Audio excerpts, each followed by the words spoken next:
छेती आवी वे तबीबा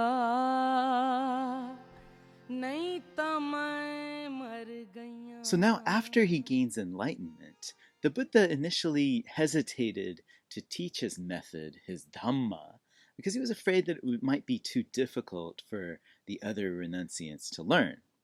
Here's how he puts it in the fascinating passage that's found in his sermon titled The Long Search. I considered, this Dhamma that I have attained is profound. It's hard to see, it's hard to understand. It's peaceful and sublime, but unattainable by mere reasoning. It's subtle and to be experienced by the wise. But this generation delights in worldliness. It takes delight in worldliness. It rejoices in worldliness. It's hard for such a generation to see this truth, namely specific conditionality or dependent origination. It's hard to see this truth, namely the stilling of all formations, the relinquishing of all attachments, the destruction of craving, dispassion, cessation, nibbana. If I were to teach the Dhamma, others would not understand me, and that would be wearying and troublesome for me. So this anxiety leads him to kind of burst out in song, and he spits out the kind of following incredible lines.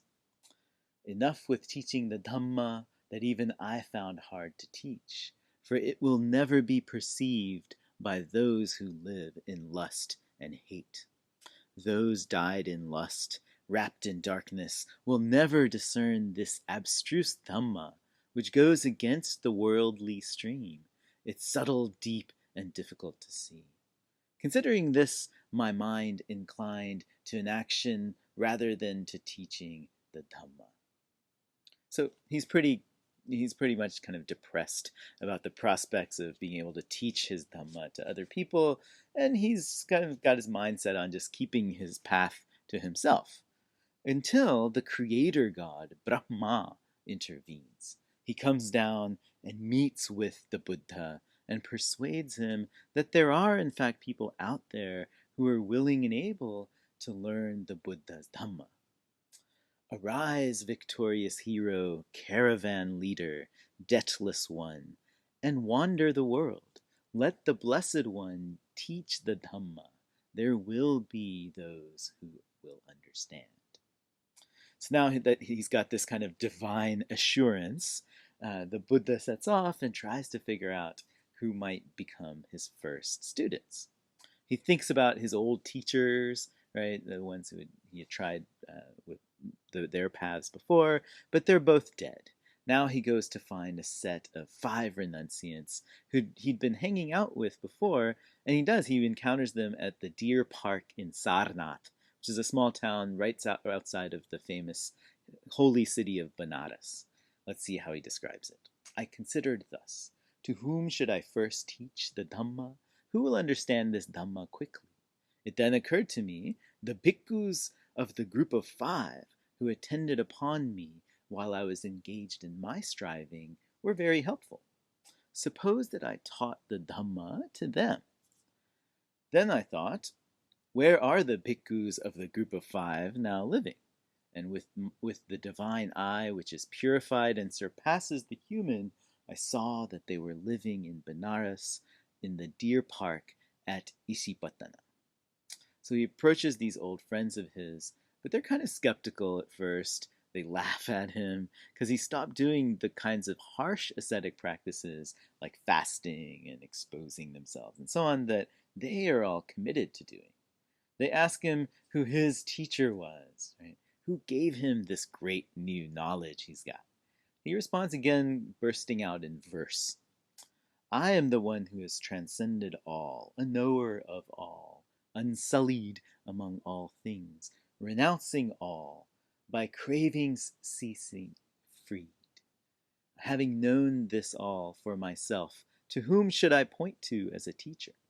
I have no teacher, and one like me exists nowhere in this world. With all its gods, because I have no person for my counterpart. So in this world where teachers and gurus were absolutely crucial to kind of legitimize your esoteric spiritual knowledge that you might be acquiring, think of how radical this statement would have sounded. He's got no teacher. He's come up with this method himself. Right? He goes on in a verse that I think just kind of blows you away. I am the accomplished one in the world. I am the teacher supreme. I alone am a fully enlightened one, whose fires are quenched and extinguished. I go now to the city of Kashi, that's Benares, to set in motion the wheel of Dhamma. In a world that has become blind, I go to beat the drum of the deathless. Isn't that just an incredible statement? Right? The Buddha's kind of confidence and self-assurance grabs their attention and they become his students. They call him a friend, but he insists now that he's something else now to them. He's the Tathagata, the thus gone. Thereupon I told them, Bhikkhus, do not address the Tathagata by name and as a friend. The Tathagata is an accomplished one, a fully enlightened one. Listen, bhikkhus, the deathless has been attained. I shall instruct you, I shall teach you the Dhamma. Practicing as you're instructed by realizing for yourselves here and now through direct knowledge, you will soon enter upon and abide in that spiritual goal of the holy life, for the sake of which clansmen rightly go forth from the home life to homelessness. So he teaches them his eightfold noble path, which he calls the Arya Magga, which was a new way that he'd come up with to end craving and therefore suffering and rebirth.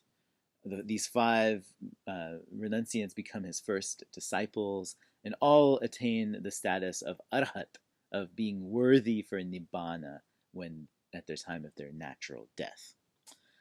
After getting these disciples, the Buddha then spends a number of decades traveling around the country, giving sermons and lectures and cultivating a growing group of followers, which soon turns into a monastic community, a sangha made up of monks and nuns. The Buddha gives his sermons mostly at rural sites that are kind of within striking distance of the major urban centers of the time, kind of the suburbs. He would stay in the countryside, but would go very close to bustling market towns and regional capitals, Savatthi, Rajagaha, Vaishali. We might imagine that city dwellers, they would have been attracted to his messages of renunciation and spiritual awakening without having to do all those self-mortification practices, all that harsh business that the Jains do. And this way they could come visit him without sort of having to stress too much. Based on an old set of Buddhist records, we can even calculate a kind of demographics of his sangha. About 2/3 of the population of monks and nuns came from cities. 41% were Brahmin, 23% Kshatriya, 30% Vaishya, 3% Shudra, 3% outcasts. And we can see the community was quite diverse. Indeed, there seems to have been a kind of egalitarian spirit in the Buddhist Sangha, where one's caste and gender didn't quite as matter as much as it did for the Brahmins. Right? To this end, the Buddha also encouraged his disciples to spread his teachings not in that elite language of Sanskrit, but in local vernaculars wherever they were going to, in a language that the locals would know. That's why the Theravada canons preserved in Pali, which would have been one of the dialects spoken in eastern India at the time. Now, as best we can determine, the Buddha passed away at the age of 80, after a long period of failing health, and ultimately the story goes from eating either bad pork or bad mushrooms, depending on how you translate the passage. Now, he was staying in the jungles around a place called Kushinara, which is in eastern UP or Bihar today. His body was cremated, his bones were placed under 8 round mounds or stupas around the country, which became kind of pilgrimage sites for his followers. Here were his last words, and I think they're a fitting way to end this kind of biographical survey of the life of the Buddha. It's the nature of conditioned things to decay, but if you're attentive, you will succeed. So it's great words to live by, I think, and maybe to help you study for your exams, if I say so myself. So let's take a break here, and then we'll come back for our kind of long final segment to see what kind of ideas had gone into that Dhamma that the Buddha taught. So stay tuned.